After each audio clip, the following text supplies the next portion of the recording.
I was fired in 1998. So I went a little bit of experience like this, and it's a painful thing.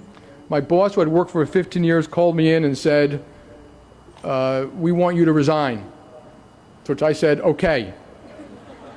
I went home, I told my wife and children, I called my wife up and said, Judy, I'm going to tell you something, I'm not kidding, because I always make jokes about things like that. But I wanted to make sure the kids were fine. I went home, I have 3 wonderful daughters, they were much younger then. I said, the youngest one said, Dad, do we have to sleep on the streets? I said, no, hon, we're okay. The middle one, who just graduated Barnard, said, Dad, can I still go to college? I said, yes, dear, you can. And I knew things were fine when the oldest one, who was going to Harvard Business School, said, Dad, can I have that little cell phone you have? You won't be needing it. I remind people, when you fail at something, I told people about Citigroup as my net worth, not my self-worth. And I was able to move on, and yes, it was difficult. I did call my boss a year later. He did not call me. I called him and said, it's time to break bread. And we went to lunch together. I told him that I didn't think he did the right thing for Citigroup, which is pretty obvious at this point. But I told him the mistakes I made. And whether it was 40, 60, or 60, 40 wasn't important. I wanted to learn from the experience and move on. He acknowledged my mistakes.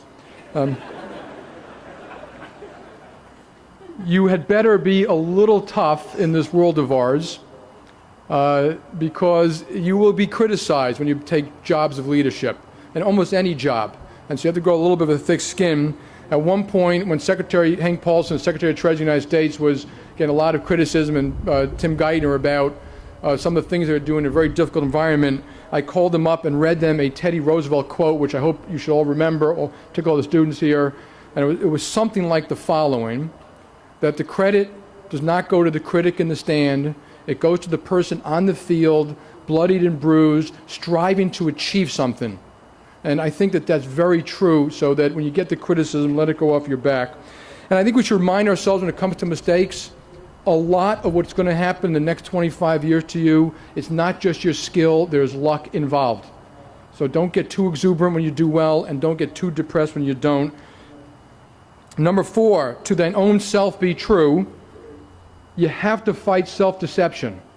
Human beings are experts at it. I do it all the time. It's one of my favorite things to do until people bring me back to earth. Very often, who brings you back to earth? Very often it's your friends or your spouse. We all do the same kind of thing with friends and spouses. We come home, we tell them how we were treated and why that person treated us so badly, and they agree with us. So it's very important you try to step out of those situations and try to understand yourself deeply. I'm going to give you 2 examples this is more personal, it may relate to some of you here, about myself. When I was in 5th grade, my teacher made a sign that said self-control, and she put it on the desk facing me.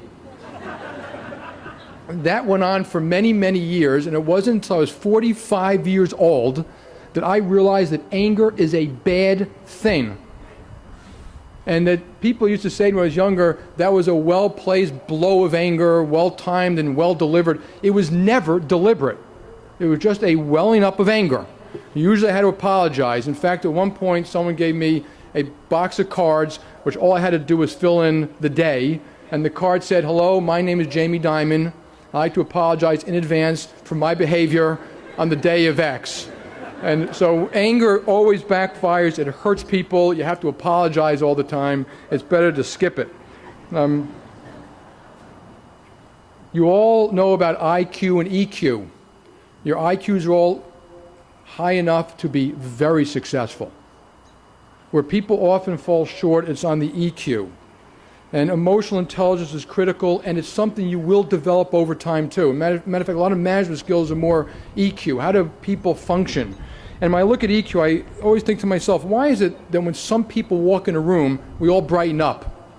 Why is it when you really want advice, you call certain people? Why is it that some people you never would question what they say, and that some people you never would trust what they say?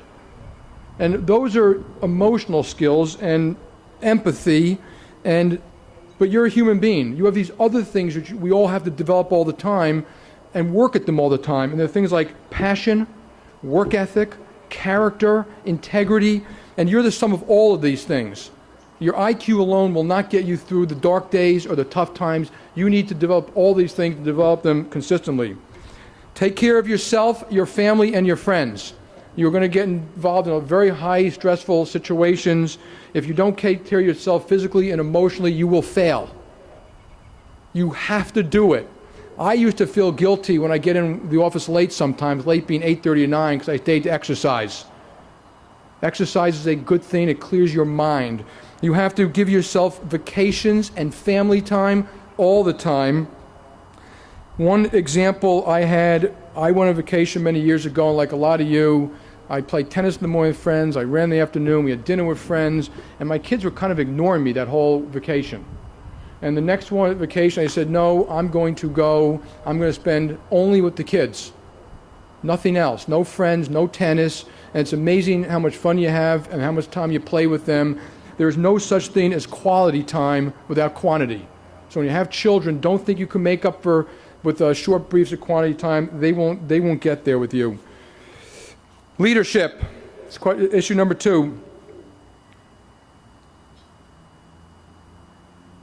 First of all, it is an honor, a privilege, and a very deep responsibility to be a leader of a small group or a bigger group. You have to remind yourself, if you make a mistake, and I worry about this all the time, I can hurt a lot of people. And I'm not talking about just shareholders. I'm talking about customers, communities, employees, parents. We have to lay off people. So that's what I worry about every single day. It is personal. I hear all the time that people say it's not personal, it's just business. It is personal. I want to do a great job for this company, this team. I bleed JP Morgan blood. I don't like it when people act, I see this all the time, like it's a third party they're talking about. It is not a third party. I wear the jersey of this company. I want patriots. I want people going to fight for it and do the right thing all the time. It's not what you say. I'm going to say a lot of things here. It's actually what you do. So everything I'm about to say, it's whether you actually demonstrate it in your life, not whether you put it down on paper.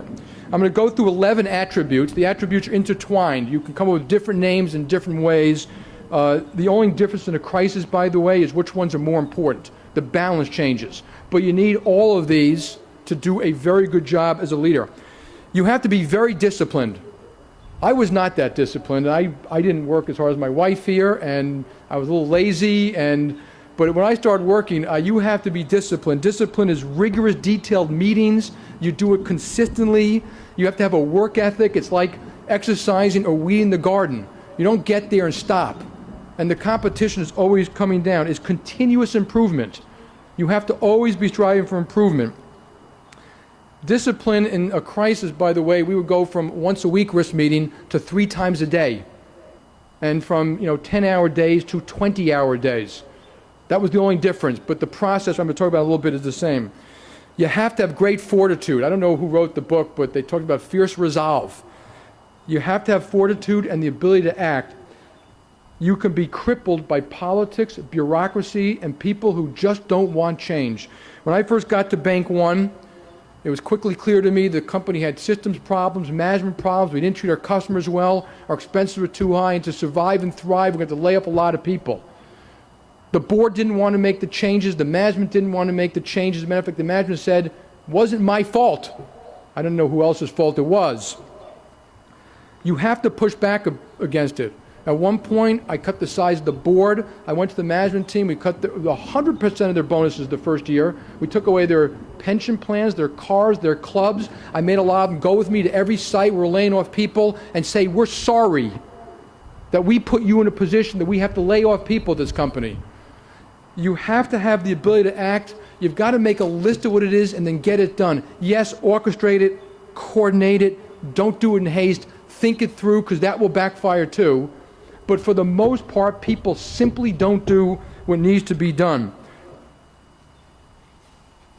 You have to set standards. Standards are not set by Harvard Business School. They're not set by the federal governments of the world. They're not set by anybody. They're not set by industries. They're set by you. There are 2 types of standards you have to set. First one is performance. If you want to really be good, you have to say it.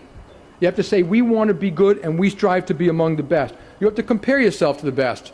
A lot of companies I go to, when we compare ourselves, they always drop the best company. I always say, why is that? They say the best company is different. They don't really compete in the same business. I say, yeah, they're different, they're good. Put the best up there at a very detailed level and say, we want to do it. Analyze why you're different. That includes, in performance, give the customer a great deal. If you're not giving the customer a good deal, you're going to lose. Someone once said, things come to those who wait. Abe Lincoln added, yes, but only those things that are left by those who hustle. You have to set standards of performance or you will fail. The second is standards of integrity. I know you talk about it and you'll learn it. Treat people the way you would treat your parents. That's all. Tell them the product, tell them the service. When they come in the door, say, what can I do for you? If my parents were here, they'd say, you should be treating me a little bit better, Jamie. But set the standards of integrity. It's not embedded in anything. A lot of you worked at companies where people said things, I think it's a code word, is don't worry about it, everyone does it that way. No, they don't. No, they do not. And, set that standard, and that standard's got to be set at across all levels. I've been with a lot of kids who lie on T&Es because they took a cab in, they shared it from the hotel, to a job interview, they split it with a friend, and they both put in 100% of the cab bill of $40. That's stealing. If I caught you doing that, I'd fire you. And everyone in the company knows that. That is stealing. And so the standard is set across the board, from little things to big things. Do the right thing, not the easy or expedient thing. Fourth, you got to look at the facts in a cold-blooded, honest way all the time. At management meetings, emphasize the negatives. You can always have a party about the positives. I used to always go to Hong Kong, party, have a great time. But at management meetings, what are we not doing well? How come the competition is doing better? Emphasize the negatives. Internally, profit and loss statements are very important. Okay, and so a lot of times I get involved in debates about, well, you're focused on little things about how we allocate expenses. It's not a little thing. A lot of companies allocate expenses inside, and the allocation is political, not economic. And that does two things inside a company. It means your numbers aren't honest. In fact, I've been at a company where people say, well, let's move the profits to the part of the company that has a higher public valuation. I call that financial misrepresentation. You're teaching your own people to lie. And that goes on in these companies. So P&Ls are very important that way. Aggressive accounting is the same thing. I'm not going to go through a lot of examples. I don't know if you still have that GE case and the Westinghouse case. Compares accounting. Do you still do that one? That compares accounting. When people do very aggressive accounting, it's in one spot. It's usually a lot of spots. It tells you something about the company. So keep your eye out for that one. Externally, full disclosure. There's only one truth. We try to tell the board the same thing we tell the employees, the same thing we tell the analysts, the same thing we tell employees. The good, the bad, and the ugly, and then deal with it. It's okay. We're never going to do everything exactly right. Number 5, openness. Hard one to actually execute, because what you really want in a company is full sharing of information. I've worked in a lot of companies where you simply can't get it. They say it's not your job. It is your job. We want to have full information and then have a debate about the right thing to do. Half the debates are on what the information is. Bad information leads to excessive politics. People have often said to me, okay, Jamie, you're the big boss. You get paid the big bucks to decide. Now decide. My experience has always been that if you get the right people in the room, the answer is often waiting to be found. You don't have to guess. The job of a leader is not to make the decision, it's to make sure the best decision is made. And therefore you need other people. You have to kill bureaucracy. I think that bureaucracy is the petri dish of politics. It pushes out good people. You lose touch with the customers. It often emanates from headquarters. If you go to headquarters of companies, I think headquarters are often the disease, and you see the receptionist treating the employees badly or their customers badly, you probably have a company that has a problem. Headquarters don't exist except the fact there's a client in front of someone somewhere, whether it's a Benihana or whether it's a JP Morgan Chase. And you got to deal, at Home Depot, the best example is they call it store support center. I'm more of that mind. Move people in and out of corporate to make sure they know what it's like to have the job on the firing line, and then they have a little more respect for the job on the firing line. Deal with key issues. I always make a list on Sunday of all the issues I'm trying to avoid, and I write them down, and I try to deal with them on Monday. Now, I avoid them half the time. I come up with good reasons not to do it, but I try to get them down. There are signs of politics. When you see these, I'm sure you've all seen them. When you have a meeting, you share information, and after the meeting, people line up outside of your office saying, I didn't want to say this in front of everybody, but that's politics. Now, of course, they can tell you something confidential, but most of the time it should have been said in the room with their partners. And I tend to tell people, you can't say it in the room, you don't deserve the job. Say it politely, say it reasonably, but say it, because you're only trying to do the right thing for the company or the clients. At one point, we had a conversation about compensation. We actually reviewed the top compensation, a lot of people, and someone said, you're going to make us all go through all the compensation of all the top people? I said, yes, I am. And the person said, well, don't they work for me? Don't I know what they contribute to the company? I said, no, they don't work for you. And how do you know what they contribute to the company unless you ask your partners? And we have open conversations about whether our people are doing a good job for each other. We don't do it to hurt anyone. We do it for fairness and insight. And get into the field. Whatever people say, get into the field, do it all the time, have a little fun. Take the ops clerk to dinner, go have drinks with the tellers. You'll learn more about your company all the time when you do something like that. Cut across hierarchy. When you're in companies, that hierarchy is another disease. Be polite, but hierarchy is generally artificial to start with. Most units in companies all serve each other, and so cut across the hierarchy. Just make sure your boss doesn't fire you for it. Always get the right people in the room. If you're designing a system, have the people going to use the system there. Give them the authority to say, if it doesn't work for you, the tellers or the clerks, then we won't do it. So they get fully engaged in building everything that the company does all the time. And the last thing to open is, someone said to me once, there's truth tellers. Someone stood up in a big crowd and said, every one of you has to make sure that at least one of the people around you is a truth teller. They always tell you the truth. And I got up and said, yes, you got to make sure that there's at least one truth teller around you. But if you are a leader and you have 7 or 8 people reporting to you and you have only one truth teller, you have a problem. Every single one of them should be a truth teller. You have to set things up for success. I'll give you a quick example from my past. When we did the Citigroup Travelers deal, we had multiple tri-heads and multiple co-heads reporting to tri-heads and co-heads. That is a formula for disaster. So organize things that will actually work in the future, not things that won't work in the future. Loyalty, number 7, loyalty, meritocracy, and teamwork, words you all hear. I'm going to give you a slightly different point of view of them.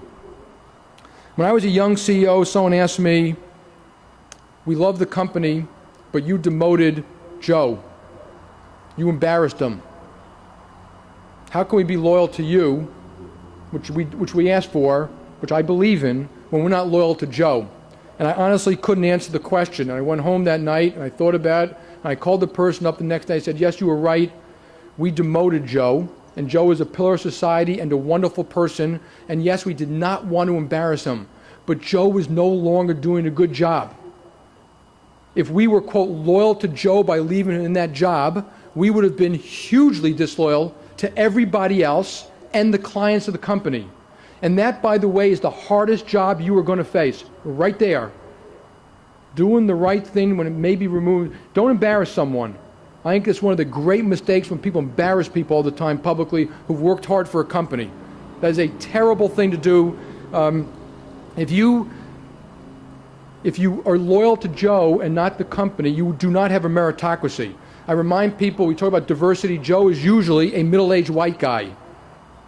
So if I tell you we're going to give the best job to the best person, okay, I'm not telling the truth if you don't see me make changes. So a meritocracy is the fundamental part of a meritocracy. And teamwork is often code, and it means get along. Whereas often I think the best team player is the one who puts up their hand and says, I don't agree because I don't think what you're doing is in the best interest of the client or the company. So teamwork sometimes means standing alone and having the courage to say something. I deeply believe in loyalty. Deeply. And I dealt hard with the contradiction about making tough decisions like that. So what is loyalty, if you deeply believe in it? What do we owe employees of a company and each other? Here's what we owe you. We owe you, and I'm going to talk about this a little bit later, that we're going to do everything we can to build a healthy and vibrant company, because that will give you the most opportunity. We want to build a company that's respected by people, because that means you will be respected. We want to give you the training you need. We want to treat you with dignity. We want to give you opportunities. If you fall down, we want to pick you up and help you. That's what we owe you. We do not owe you that job. And that is what loyalty means. Number 8, great mistakes are made in the name of morale. Very often morale to people means writing down words. We're going to treat people with dignity and loyalty. We're going to do all these wonderful things. We're going to hold hands and sing Kumbaya. The road to hell is paved with good intentions. One of my first jobs, I was at a company, I won't go unnamed, that had a terrible morale problem. They spent hundreds of thousands of dollars in a survey to ask to check into morale. I, of course, being a little obnoxious at my young age, said, I could have saved you the money and told you morale was bad. Now, morale was bad because the people considered the place political and bureaucratic, stultifying. The management team came up with an idea.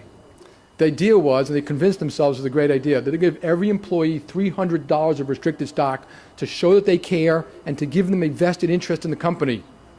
They gave out the $300 of restricted stock. Months later, they surveyed morale again. It got worse.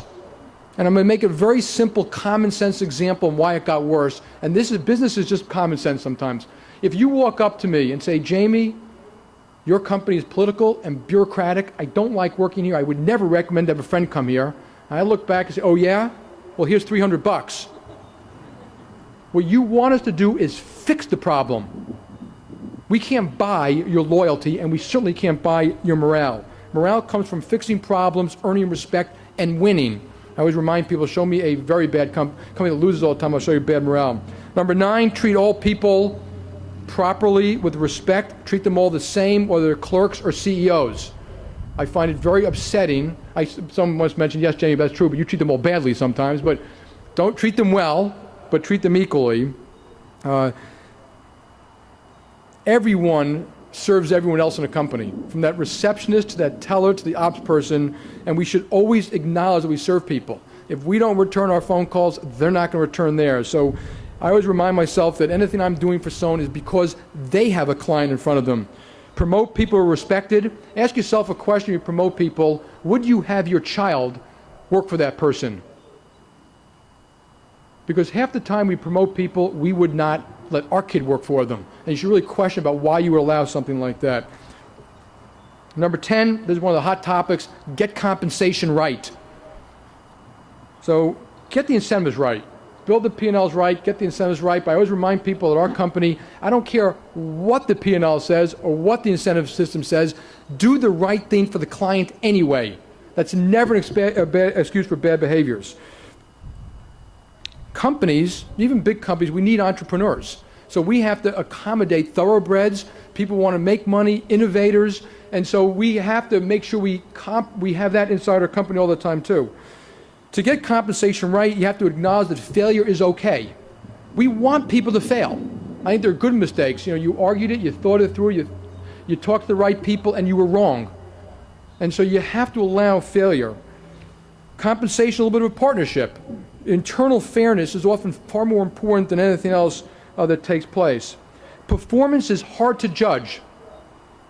All this thing about somehow we should have an easy job judging performance. When we judge people's performance, we don't just look at that P&L. That financial statement is a snapshot of a point in time that's based upon decisions and actions taken by a lot of people over 10 years. We look at, did you work hard? Did you hire people? Did you train people? Did you do the right thing for a client? Do you help other people? Did you build systems? When we ask you to do something like recruit, did you help us or do you not show up at some of these recruiting sessions? So we judge the full spectrum of how people perform. And then the greatest misconception of all is when a unit doesn't perform, don't blame the boss. Don't pay the boss. Well, sometimes you want to give your best person the worst job. I've asked a lot of people to go do a job that I know is going to be the hardest turnaround, the meanest job, 24/7, that they're not going to look good doing it. And I say to them, I'm going to pay you the same as the rest of your partners, and I've got your back. I'm not going to allow the politics inside hurt you. If something goes wrong, we're all going to get on an airplane and come help you. Very often in companies, when there's a problem, people go running as far and fast as they can in the opposite direction.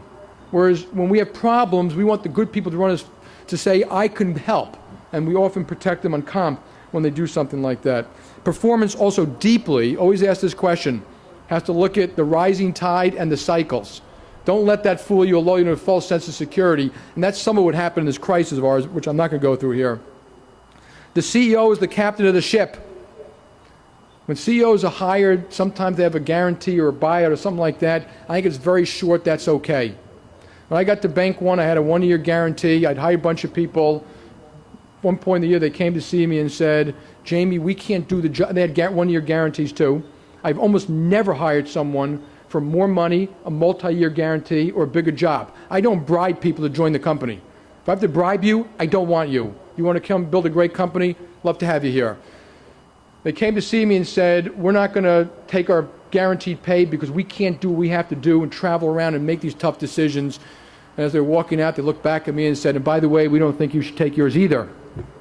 And I think they were exactly right. At one point, you're the captain of the ship, and it doesn't matter anything other than you've got to say, I'm part of the ship, and I will be paid with it or not. You should be the first to pay a price. Number 11, have real humility. Humility, by the way, is not a, people that say, Jamie, you don't sound very humble very often. Humility is a deep acknowledgement that we got here by the dint of sometimes where we were born, who our parents were. It wasn't all our genius and brains. Maybe we could have been in a different place with a disease that we couldn't handle. You will have awesome power that affects people's lives. Use it wisely and be just on it. If you do all this in leadership, you can end up with a mature company. And one of the great lessons I learned, and there's a book about everything you want about management you learned in Shakespeare. I don't know if you guys teach that here, but it's true. I look at some of these companies, and they're more like Shakespearean tragedies that you don't teach at Harvard Business School, where neuroses and politics dominates internally. Read King Lear. That's what it looks like to me half the time. And what you want is a mature company, and the mature companies, and I can name some, Walgreens, Toyota, Tata, Nokia. I go around the hall, and every business, they're constantly getting better. They're constantly getting good people. They always do the right thing. They always focus on the customer. It's not constant Sturm und Drang. When they change CEOs, the company doesn't blow up 5 years later. You want a mature company, not a Shakespearean tragedy. Third, your obligations are obligations to our companies and our societies. Some of these are my values, so you may very well disagree, that's fine. First of all, you are very lucky. We should all acknowledge that. Warren Buffett always gives an example of a barrel, that there are almost 7 billion people on this planet, and that most of the people on this planet, if they can take where they are or stick their hand in and be somebody else, would stick their hand in and be somebody else. You can have, in the United States, if we open the doors, we might have 3 billion people who want to come here. We are very lucky. A lot of what we're good at, we were born with. And that gives us deep obligations. Leaders understand that they didn't build this country. I speak to a lot of my friends, I remind them, they didn't charge the beach at Normandy or do the Humvee in a desert in Iran or a mountain in Iraq. So everything they earned, they did not earn it on their own. Somebody earned it before they got here. And that should be a humbling thing for all leaders. If you want to be a leader, it can't be about money, and it can't be about you. It's about eventually what you do what you leave behind, and what you did when you walked the planet.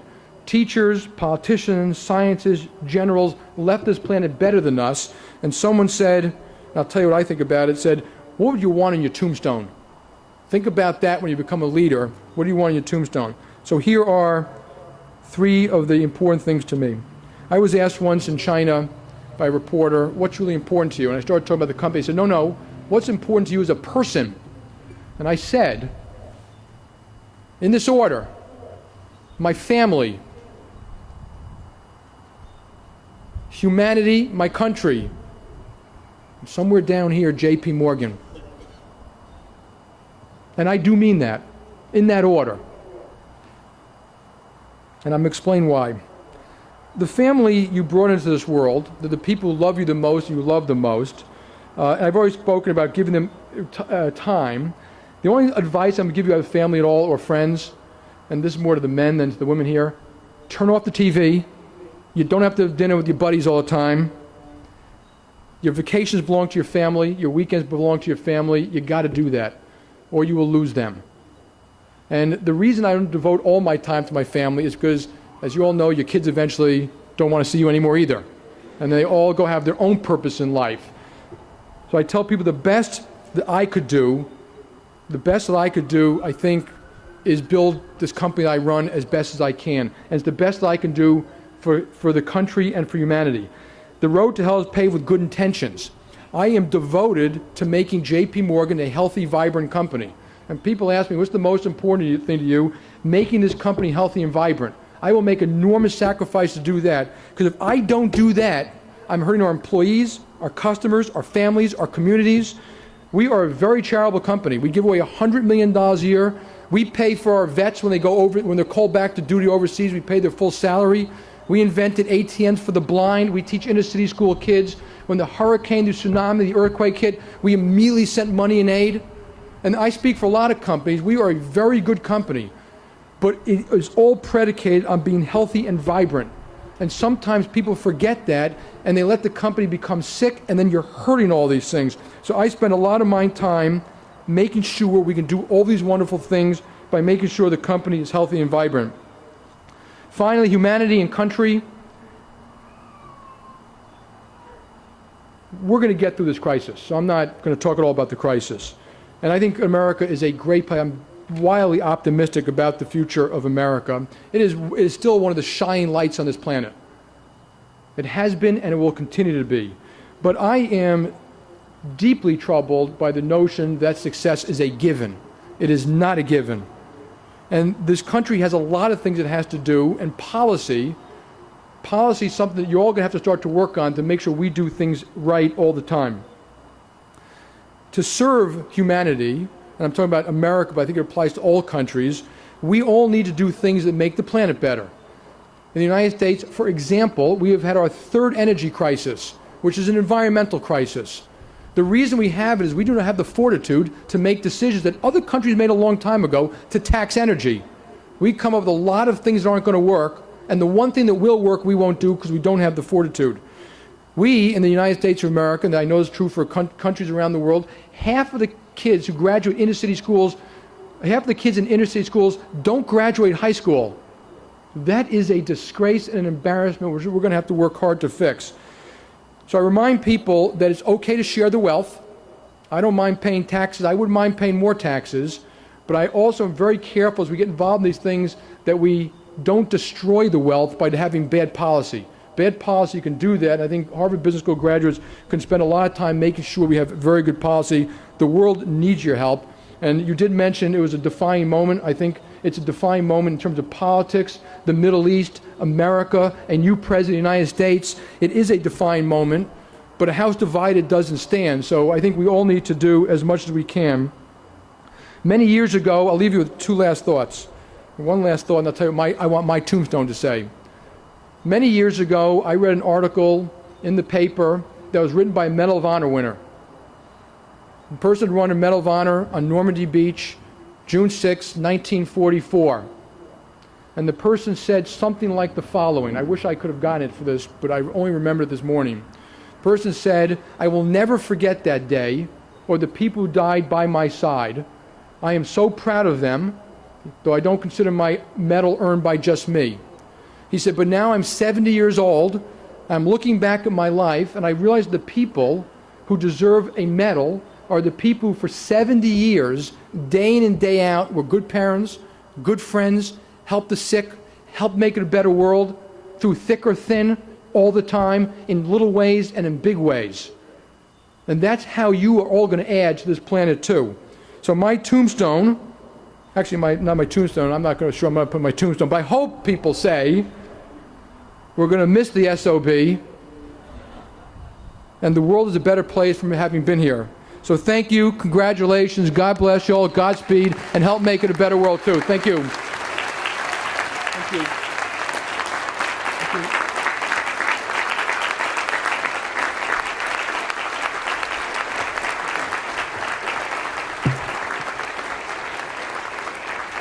On behalf of the class of 2009, Mr. Dimon, we would like to thank you for choosing to be with us here today and for being part of the celebration. So please accept this as a token of our appreciation. Thank you very much. Thank you.